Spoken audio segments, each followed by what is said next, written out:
Hi, babycakes. I know this is not the usual way of you seeing me, but let's try something else out, something new. Also, I have this very cute microphone here, which is not mine. I borrowed it for this video, and it even changes the colors. It's really cute. Yeah. So I actually want to start a new podcast. Why would I say new? It's my first podcast ever. This is my first episode, so welcome. You have probably, if you are Gen Z, or even if you're not Gen Z, if you're on social media, you will see everything from everywhere, from everyone.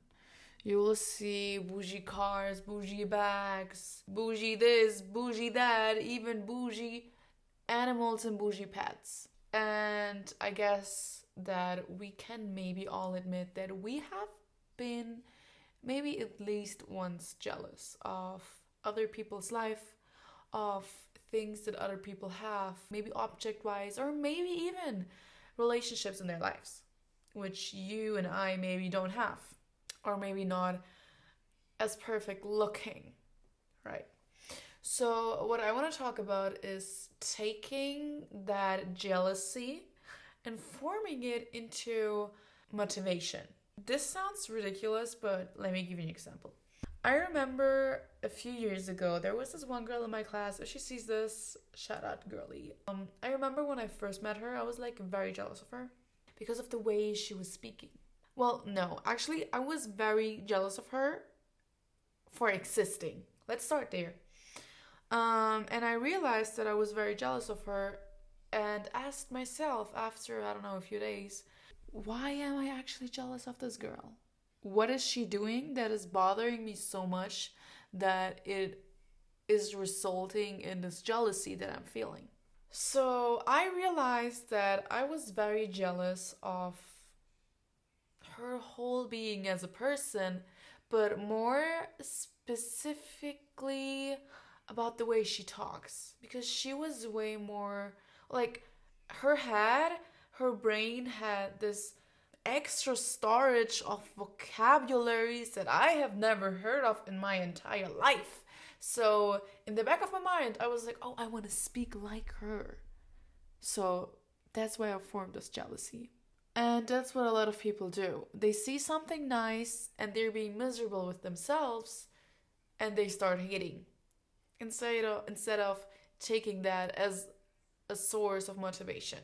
So then afterwards I found out why I was actually so jealous of her and why I was seeing her in this negative way, even though she hasn't done anything to me. I thought to myself, okay, so instead of being jealous of her and disliking her, I could go up to her, be nice to her, and talk to her. And maybe even become friends and get influenced by her to speak the exact same way. And that's what I did. And I think that jealousy faded away after very quickly speaking to her, because I realized that I was making things up in my mind, In my mind, I thought to myself, I could never speak like her. While that was a complete lie. That was just a complete illusion that I had inside of my mind, thinking that I could never achieve that. And I just bet some of you guys have had the same situation. So after a few days, I kind of just picked up some words that she uses that I liked, and I started using them again. I started using them too. So I took the jealousy and formed a kind of motivation out of it. And that's what you can do too. So whenever you see a guy flexing his car, that's a douchebag. Most of the times. I don't want to generalize it, but most of the times, right? But don't hate that man, Take that as a motivation. Take a look at how he achieved it. If he's selling a course, forget about it. But if he's not selling a course, and you know him maybe privately, or maybe he has gotten it with a specific path, right? Like something that is generous, something that is real, something that is not scamming you, right? You could try to do the same. He could have done it. Why couldn't you, right? That's my mindset personally. I think If someone else has done it before, why couldn't I do it? Someone else did it. Someone else is just as human as I am. He doesn't have like magical powers. The things he has learned, maybe by having rich parents or maybe by starting very early, I can do too because I have the same brain as him or as her. Maybe my path is gonna be way more harder or it's gonna take me longer, but by the end of the day, I can still achieve it. That's just my personal mindset. You can be against that, but I do think that you definitely have that it's your decisions with what you do with your life, with what you have gotten by your parents, right? If you were born in Switzerland, of course you have different surroundings and different things that or circumstances that were given to you by your parents by giving birth to you in Switzerland than to someone who lives in Turkey. But by the end of the day, if you want something, you can achieve it. And that's by taking someone, like getting inspired by someone else who has done it before and getting motivated by that. So that's my take, that's my thought, that's my advice for you guys. If you want to achieve something, you can achieve it. Someone else has achieved it. I don't like it when people say, oh, but she has rich parents. So what? So what? Maybe it's going to take you 5 to 6 years longer because you don't have rich parents and you have to gain the amount of money. But that doesn't mean that it's impossible for you. I personally think that that's just an excuse. You are insecure. You're using that as an excuse because you don't believe in yourself. Because you, in the back of your mind, you don't even think, oh, I could achieve that too. So I'm just going to blame him or her that they have achieved it because of something that you don't have in your life. That's the first thing. And the second thing that kind of like goes hand in hand is like all this materialistic stuff, right? I think it's very important to put the sentence out. Do not define yourself by anything. By anything. It could be the Audi Q8 or the Porsche 911 or whatever car you're thinking of, your favorite car, the car that you want to achieve so bad, you're right? The car that you want to have so bad, which is totally fine. Everybody can have their goals and, like their dreams. Once you get to the point where you have achieved something that you wanted for so long, and I'm telling you this, do not define yourself by it or your personality by any means. By any means. I think that's the most humble thing you can do in your entire life. So don't ever define yourself by success, by things you cannot change. No, or wait, let me think. That is kind of a bit poorly worded, so just cut that one out. But don't define yourself by success, by things that can be changed, that don't really make you. I have another example for this. So, this is gonna sound ridiculous, I know, but it's about the principle behind of it. You guys see my hair, right? It's medium length for me. Because since I was a little kid basically, I've always had very, very long hair going up to my butt. And that was even when I was 15 and 16. So once I turned 17, I cut my split ends off. Oh, and also it's maybe very important to, mention that for myself, since I have had that for so many years, I defined my persona, my personality, by also having long hair.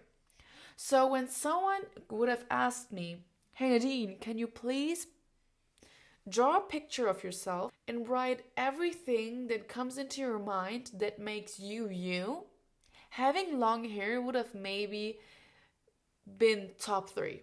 Because that was something that I was known for, or maybe at least I thought that was also something that I was known for because that was something that I was defining myself by.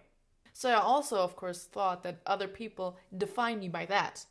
So once I turned 17, it was actually not on my 17th birthday, but you guys get it. Sorry, my hair clip. I chopped a very big length of my hair off against my will. Honestly, I was not expecting it to be that short, but that's something I think every woman goes through after going to the salon, right? It's always gonna be shorter than you want it. Some might end up liking it, some end up don't liking it, and I was definitely one of the people who ended up not liking it. Sorry. So my hair was, I think, around this length. So it was pretty short for someone who had hair up to their ass. And after that, I felt like the most ugliest person alive. And also, I didn't know who I was anymore. Because I felt like I lost who I was because I defined myself by having long hair. Now I don't have long hair anymore. Now I don't know who I am anymore. And that was the whole thing in my mind. I was like, who am I? Meanwhile, people around me barely noticed. I kid you not, barely noticed that I cut my hair. So what I actually want to tell you guys by that is, if you have a sportsy car, if you have something that you, even if you really worked very hard for it, enjoy it, right? Enjoy it. You're more than, like, you should be proud of it, right? That's not something I'm telling you guys not to be. But do not define your worth by it. Do not define your persona by it. Do not define yourself by someone who has a lot of money. Because who are you if you don't have that money anymore? Are you gone? Is your soul gone? Right? Does your soul have no soul behind it anymore? Like, do you guys like know what I'm trying to explain, or what I'm going to? If your worth and the definition of who you are is based on something that is unstable, because it can be taken away from you any minute, buddy, you're gonna have a rough time living on earth. You're gonna have a really rough time. And let that sink in. Because a lot of people do not realize this until they're 40, until they've lost it all. You should not define your worth by grades, by money, by status, by anything. Because everything can change at every moment. You can be the most sportsy guy you know. And then you go into a car crash. And then you're paralyzed. And now you can't walk anymore. What happens then? See? So, I don't think that that's really the best thing to do. Also, speaking about, I'm getting a haircut tomorrow. And since I haven't been, like, linking my worth to my hair length anymore, I don't care going to the hairdresser anymore, to the salon anymore. I have, like, very split ends, and even though I highly enjoy having mid-length to long hair again, I'm looking more forward to the fact that until after tomorrow, I'm gonna have healthy hair again, because my hair is stiff. Also, to be honest, I have styled it today with hot tools, which I usually try to avoid. Since I'm going there tomorrow, I don't care about it because it's gonna get chopped off regardless. So yeah, I think those were the only two things that I wanted to tell you guys. My other videos, this is my problem. I love recording videos, vlogs, everything, but I hate editing them because it takes ages, and since I'm pretty new to editing, I need to get into everything, and it's really, really time consuming, and I don't want to do it. I'm too lazy. But yeah, I really hope, I say this in every video. In every video I say, I hope I will upload my video soon. And then 2 weeks go by and there's still no video that has been uploaded. I think this was my first podcast, guys. If there's anything you want me to talk about, let me know, because I love to yap, and maybe this way it's going to be easier for me to update videos, because I don't really have to edit podcasts as much as I have to edit regular videos. Like, if you have ever done two types of videos on YouTube, you will know that editing a podcast is a bit less time consuming. I'm not saying it's no editing at all. You guys get my point. Yeah, I love you guys, and see you next time.